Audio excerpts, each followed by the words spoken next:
You guys, alright, I'm finally getting to it. This time, Miscellaneous Myths, Aphrodite. Yeah, it took me a while to get to it. I'm slow. Anyways, let's go ahead. As you guys know, not a Greek historian. I am an Anglo-Saxon historian, so my knowledge here is pretty much limited to what I learned as a kid from Percy Jackson. Funnily enough, Percy Jackson, I would also read like actual Greek mythology, but like Greek mythology that was like appropriate for a kid, probably not the real Greek Greek mythology. So, anyways, we're gonna just dive right in and learn about Aphrodite. So I've talked about a lot of Greek myths on this channel, and I don't know if you guys have noticed, but Aphrodite kind of shows up in a lot of them. It's actually a little weird if you think about it. She's this fickle, temperamental... Well, that's because she's the hot one.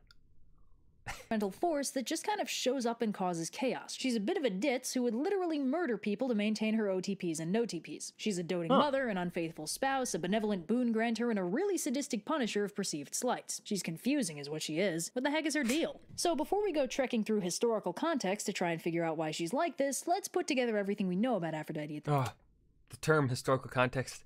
I love it. It's the magic word. Oh. Whew. C'est magnifique. Chef's kiss. Chef's kiss, Red. Chef's kiss. Fantastic. Fantastique. At this point.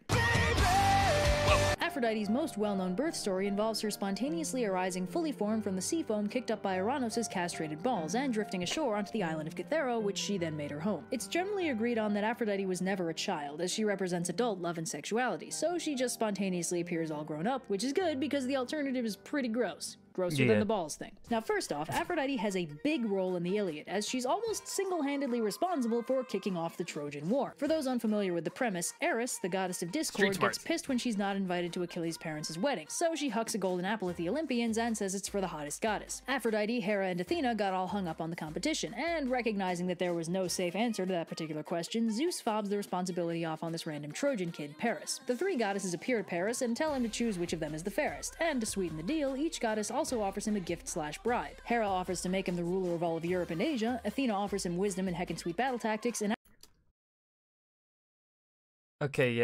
Aphrodite says she'll give him the most beautiful woman in the world. Paris picks the hot lady option.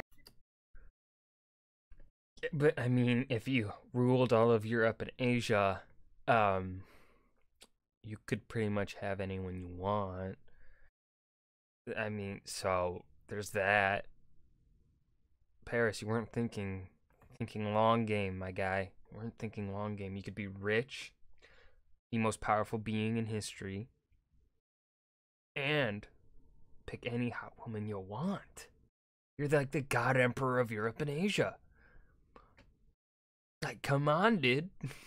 Aphrodite claims her prize and gives Paris what she promised him, Helen of Troy, who happens to be married already to the volatile Spartan king Menelaus, and is additionally the subject of a giant treaty ordering pretty much every Greek king under the sun to side with her husband if anything bad happens. So this divine kidnapping unsurprisingly kicks off the Trojan War and puts Hera and Athena firmly on the opposing side from Paris, which, let's be real, having the goddesses of rulership and battle tactics opposing you in a war is not a good thing. So at this point, Aphrodite has claimed a hottest trophy by throwing a cute couple together with no regard for the potential repercussions and kicked off a war as the direct result. Great. This portrays her as flighty and impulsive with a general disregard for consequence. Aphrodite plays a major role again in the Aeneid, where she serves as a source of regular divine intervention for her son Aeneas, but is at one point goaded by Hera into setting up Aeneas with Queen Dido and distracting him from his divine Rome-founding quest in the process. Zeus intervenes, Aeneas leaves Dido, and Dido kills herself as a result. In this story, Aphrodite demonstrates an unrelenting loyalty to her son, but ends up self-sabotaging when her shipping reflexes get too strong and she sets off a romantic subplot. Aphrodite's protective mother side comes into focus again in the myth of Eros and Psyche, where her son Eros falls in love with the ludicrously beautiful Psyche, and Aphrodite gets super huffy about it. Wait, what did that say? I want to read the words. No. Beautiful Psyche, and hi, want to earn your boyfriend this time? Aphrodite gets super huffy about it. First, Mom, I'm seriously fine. Stop torturing my girlfriend. Mother knows best. Sheltering and then imprisoning Eros in her palace and putting Psyche through deadly trials to try and get rid of her. This Aphrodite is both jealous and ruthless. Her initial dislike of Psyche is prompted by the fact that Psyche's beauty has prompted some locals to start worshipping Psyche instead of Aphrodite, and her many tasks for Psyche seem less prove yourself and more just die already. Aphrodite may be a protective mother, but she's far from a loyal spouse. Though technically married to Hephaestus in most myths, she has a well-known habit of sleeping with Ares, because Hephaestus is all grody from having been thrown off Olympus and hitting every branch on the ugly tree on the way down. So Aphrodite is not big on marital responsibility. She also has a habit of taking mortal lovers she thinks are cute, which is how Aeneas happens. Aphrodite's terrible at managing her own relationships, but she does like helping other people with theirs. In the myths of both Pygmalion and Atalanta, Aphrodite responds to the prayers of a pining dude unlucky in love and blesses him with something to help him. In Atalanta's case, she gives Hippomenes the enchanted golden apples he uses to win the race, and in Pygmalion's case, she brings his statue waifu Galatea to life. But on the flip side, Aphrodite is really unhappy when people actively avoid relationships, which shows up most strongly in the myth of Hippolytus, a rare male hunter of Artemis who did the classic Artemis hunter thing of staying single and refusing to mingle. This pissed off Aphrodite so much that she made Hippolytus' stepmother Phaedra fall in love with him, and when he rejected her advances, she told his father Theseus he had assaulted her, then killed herself. Theseus calls in a favor from Poseidon and has Hippolytus killed in retribution. It's a really nasty situation. Now, there's a ton of myths about Aphrodite I haven't talked about, but they That was fucked up. all generally fall into one of these categories. Aphrodite sleeps around, Aphrodite gets pissed and ruins someone's life, Aphrodite thinks a ship is cute and makes it canon no matter the consequences, and Aphrodite is a very overprotective mother. So now that we've got something of a concrete feel for where Aphrodite's character was at by the time of classical Greece, let's start talking about how she got that way. Now, like I talked about in the Dionysus video, before ancient Greece got going around the 700s BC, there were two major historical intervals that are relevant to this kind of thing. Mycenaean Greece between the 1600s and 1100s BC, and the post-Bronze Age collapsed Greek Dark Ages filling in the centuries in between. We don't have any written records from the Dark Ages, but in that intervening period, all the gods got shuffled around, Poseidon got demoted from head god and Zeus got to be in charge, and the Mycenaean syllabic script, Linear B, was replaced by the basically Phoenician Greek alphabet. Linear B only got properly translated in the last few decades, but using that, we've been able to find written records of a lot of the Hellenistic gods from Mycenaean Greece, like Zeus, Dionysus, Persephone, etc., meaning they predated ancient Greece and were worshipped in the precursor culture of Mycenaean Greece and carried over through the Dark Ages. Again, like I mentioned in the Dionysus video, Mycenaean Greece was the ancient Greece of ancient Greece. Ancient Greek culture deliberately presented itself as a successor to Mycenaean Greece, with the Iliad and the Odyssey codified in the 700s BC in ancient Greece but set in Mycenaean Greece. There was a lot of rollover, and as we discussed, Dionysus was one of the rollover gods. He was worshipped in an obscure cult capacity in Mycenaean Greece and carried on through the Dark Ages into ancient Greece proper. But if we go looking for Aphrodite's name in ye olde Mycenaean inscriptions, we come up empty. Aphrodite is not a Mycenaean goddess. So where did she come from? Since Aphrodite isn't Mycenaean but is very relevant in the Iliad, one of the oldest ancient Greek texts we have, this gives us a concrete interval to look in for when she first... Okay, I'm gonna read this. No Aphrodite. If Aphrodite exists, she must be quite obscure / small. No written records name Aphrodite in this interval, so if she exists, she must still be quite minor in the pantheon or very obscure. The story of the Iliad likely began as an oral tradition. Yeah, earliest Aphrodite could be relevant. No records. Iliad written, Aphrodite is fully established. Showed up and or when she became an established member of the pantheon. She can't have been very relevant before the 1100s, and she can't be newer than 700. Honestly, she really can't be newer than 900, as Homer didn't write the Iliad, he just wrote it down. It had most likely already been codified in oral tradition for a century or two. So let's put a pin in this for a minute and talk about the Phoenician goddess Astarte.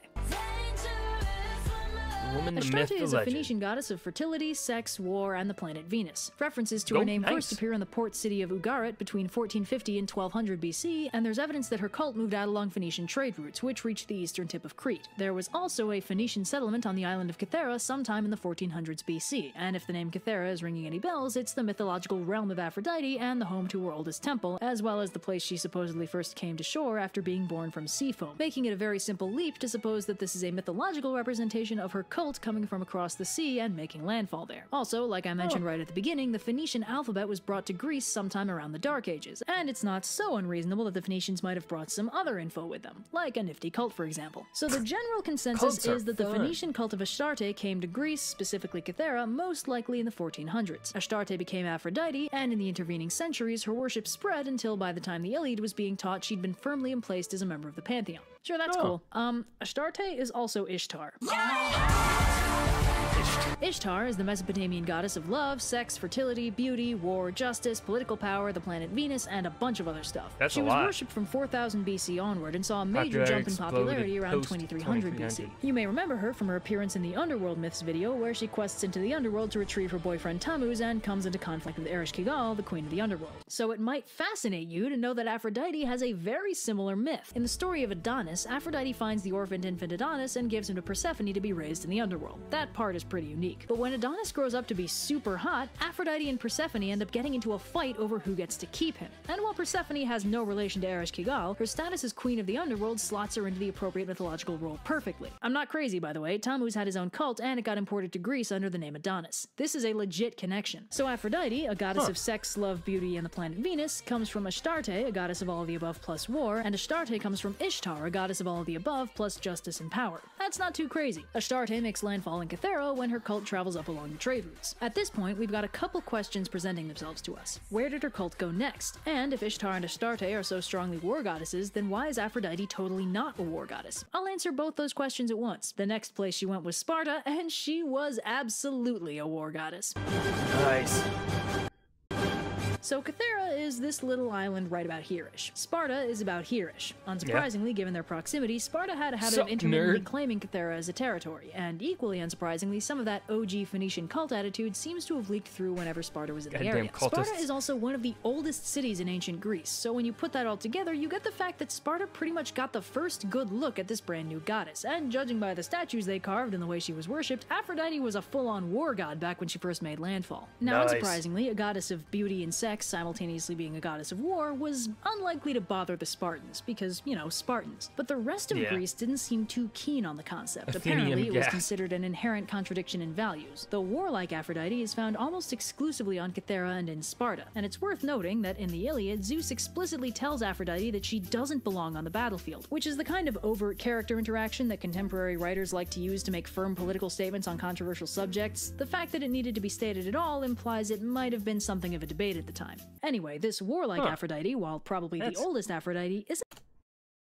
That is some great, like, deeper look into the use of language or use of writing stories that can help you understand a dead culture, really. That's really cool that they did that. That's phenomenal.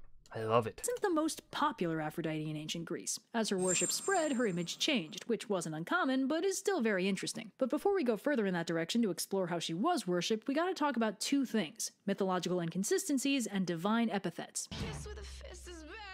Birth myths. See, here's this problem. Homer and Hesiod were contemporaries, and they both wrote about Aphrodite's birth, but their accounts are contradictory. In the Iliad, Homer says Aphrodite is the daughter of Zeus and the Titaness Dione, but in Hesiod's Theogony, Aphrodite is supposedly the motherless child of Ouranos, born from the sea foam around his severed testicles after Kronos overthrows and castrates him. Also, fun fact, this is an adaptation of another Ishtar myth, where in one Hittite story of her birth, the god Kumarbi overthrows his father, the sky god Anu, and bites off his testicles, then becomes pregnant with and gives birth to Ishtar. Amazingly, the bath bomb ball sack is the less disturbing version of the legend. Anyway, obviously these birth stories disagree. So what's an ancient Greek philosopher to do to resolve the conflict? Well, if you're Socrates, Plato, or Xenophon philosophizing in the 300s to 400s BC, you solve the problem by codifying two distinct Aphrodites. This is where the epithets come in. A little bit of money in my... Now, most gods have epithets. Pallas Athena and Phoebus Apollo are well-known examples. And most gods also had regional epithets, where in specific areas they'd have these epithets appended to the deity's name to describe what capacity they were being worshipped in. Consider Hera Alexandros, an epithet meaning defender of men only used in Sicyon that reflects a side of Hera that's very rarely seen in the general narrative. Anyway, in Aphrodite's case, she had three major epithets that, instead of being regional variants, almost got treated as three distinct gods. The first of those is Aphrodite Aria, the warlike Aphrodite worshipped in Sparta and to a certain extent Cythera. The others are two of a pair, Aphrodite Urania and Aphrodite Pandemos. See, that whole contradictory Aphrodite birth story thing seems like it should be a real pain in the butt, but it actually lent itself well to an elegant solution to a few problems with Aphrodite. As we've already covered, Aphrodite is not the most internally consistent character personality-wise. Sometimes she's benevolent and kind, sometimes she's petty and cruel. This is not unexpected from a divine representation of something as fickle and potentially both amazing and thoroughly miserable as love, but a lot of 5th and 4th century BC philosophers weren't content with Aphrodite being a sort of nebulous, internally inconsistent entity. They wanted something concrete, so they split her in half. The benevolent, more quote-unquote divine half of her character went to Aphrodite Urania, who also got the motherless child of Uranos birth story. Aphrodite Urania was presented as an embodiment of celestial love and beauty without all that yicky physical attraction stuff lumped in with it. Although take this description with a grain of salt, as it was partially codified by Christian interpreters who had a habit of distancing sex from divinity and highlighting purity as a divine trait in contrast with profanity, so it's not clear how much of this is the legit Greek angle and how much is Christianity lumping her in with the Virgin Mary, which, yes, is a thing they did. It seems a little more likely to me that any personality-splitting Aphrodite Urania experience probably fell along Greek love lines, like the separation between eros, storge, philia, mania, etc., rather than distancing physical sexual attraction from pure divine love. But who knows? Aphrodite Urania was widely worshipped in various cults, but she almost never turns up in the mythology proper. There aren't really many stories about her. The rest of her character went to Aphrodite Pandemos, almost literally the people's Aphrodite. Aphrodite Pandemos was the child of Zeus and Dione and was ascribed the more physical side of love, aka the more carnal and less pure kind. Again, not necessarily a fully accurate description, but it's kind of all we've got. This Aphrodite is flighty, petty, willful, and you painted a naked woman because you enjoyed looking at her, put a mirror in her hand, and you called the painting vanity, thus morally condemning the woman whose nakedness you had depicted for your own pleasure.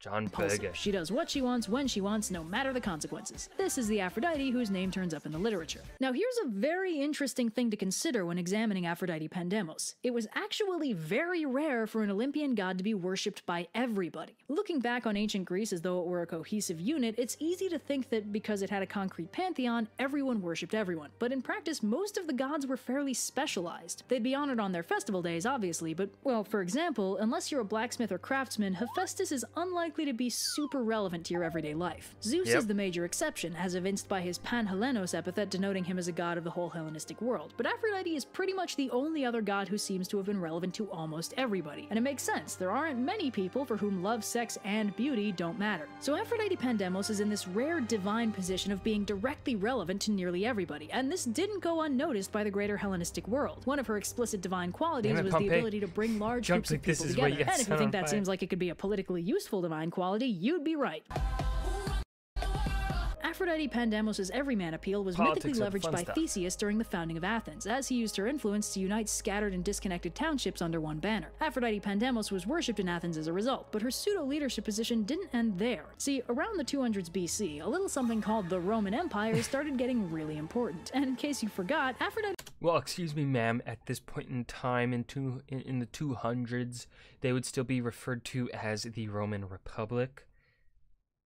However, depending on the definition that you use for empire, because an American empire definitely existed and arguably still exists to this day, you could also argue that the Roman Republic was by extension a Roman Empire. It just had a republican form of government. So our Roman Republican Empire. Aphrodite's son Aeneas was pretty instrumental to that whole debacle, mythically speaking. And that means Aphrodite, or Venus as the Romans called her, syncretizing her with a local small-time fertility goddess, was from a certain perspective the mother of Rome itself, known as Venus Genetrix. Julius Caesar was big into the cult of Venus and even claimed to be descended from Aeneas himself. So suddenly, Venus has all this motherhood symbolism attached to her, along with a lot of political clout. And this flowed backwards from Venus's characterization to Aphrodite, who the Greeks began portraying with maternal symbolism as well as rather more militaristic and political clout than she'd had before. This is also around the time that Eros began to be portrayed as her son. In earlier myths, he was one of her attendants, but they weren't outright related until it began to fit her new image. Aphrodite's mythical role as protective mother was firmly established around this time, and since Rome was also in the process of eating Egypt, she was occasionally syncretized with Isis and Hathor, both goddesses with themes of motherhood, fertility, and political power. Aphrodite ended up with a lot of political and military clout pretty much by accident. A few centuries down the line, in roughly the 300s AD, Rome decided it didn't like paganism anymore and kind of threw Aphrodite and all her icky sex symbolism under the bus, wrecking a few of her temples. But you're not fooling me, Rome. We both know Genetrix knows best. Gotta say, I do think it's really interesting that even though Aphrodite had her Ishtar-based war connections pretty aggressively stripped away when she arrived in Greece, she still ended up kind of gaining them back through Rome, and also made her debut in the first place by being directly responsible for the biggest war in Greek mytho-history. I guess you can take the war out of the goddess, but you can't take the goddess out of the war. Nice. Oh boy, there's... Okay, and you thought Dionysus had a lot of versions. Where Dionysus' deific overhaul took place during the classical period and thus left us with records, Aphrodite's transition from war god to emphatically not a war god seems to have happened in the Dark Ages, which is why we don't know for sure how it went. Eros also sometimes has the Pandemos epithet for the same reasons as Aphrodite. When will I learn to stop assuming these research projects will be quick and easy just because the deity in question seems simple nowadays? And thank you to your patrons. Yes, quite so. Alright, that was Miscellaneous Myths, Aphrodite by Overly Sarcastic Productions. I don't know what else to add. That was way more complex than I was expecting it to be. I was kind of expecting to just go through maybe a little bit of like the different stories on her origin or the different stories that she had attributed to her. Not her like entire development and by extension kind of the development of Roman and Greek mythology and pantheon beliefs, whatever. So that was more than I was expecting, but I still enjoyed it. And I hope you guys did too. Remember to hit that like button, subscribe for more, and leave a suggestion down below for what you want to see me react to next. And I will see you guys in the next video. Peace.